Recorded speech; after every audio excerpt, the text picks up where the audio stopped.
यूं तो बनारस के बारे में बहुत कुछ लिखा गया है, बोला गया है, पढ़ा गया है।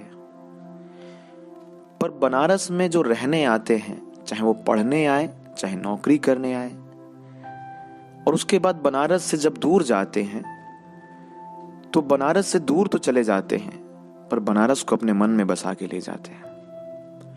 उन्हीं लोगों की मनोदशा को मैंने इन पंक्तियों में व्यक्त किया है।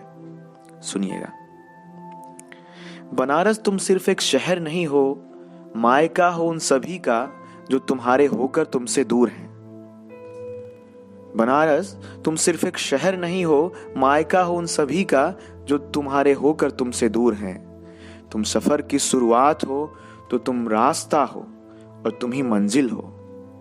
तुम लंका हो, अस्सी हो और मधुवन हो। तुम वसंत हो और तुम ही सावन हो। बनारस तुम सिर्फ सांड, सीढ़ी और साड़ी नहीं हो। तुम सिर्फ घाट, पंडा और पुजारी नहीं हो। तुम कज्जाक पूरा हो और तुम जंगमबाड़ी भी हो। इन पंक्तियों को समझिएगा। तुम शिव हो, अल्लाह हो, बुद्ध हो। तुम गंगाजल से शुद्ध हो। तुम साहित्य हो, नृत्य हो, संगीत हो। तुम मित्र हो, परिवार हो, प्रीत हो। तुम सदियों से चली आ रही एक रीत हो। बनारस तुम सिर्फ एक शहर नहीं हो। तुम लंका की चाय हो। तुम रामनगर की लस्सी हो। तुम बंगाल स्वीट की मिठाई हो तो तुम केसव का पान हो। बनारस तुम महादेव की आरती हो।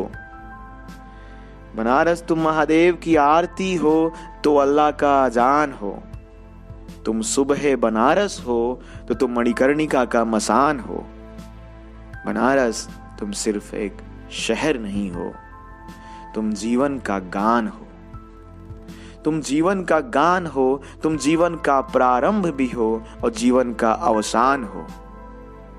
बनारस इन बेचैन सी स्याह शामों का तुम एक खुशनुमा विहान हो। इन बेचैन सी स्याह शामों का तुम एक खुशनुमा विहान हो। बनारस तुम सिर्फ एक शहर नहीं हो। बनारस तुम सिर्फ एक शहर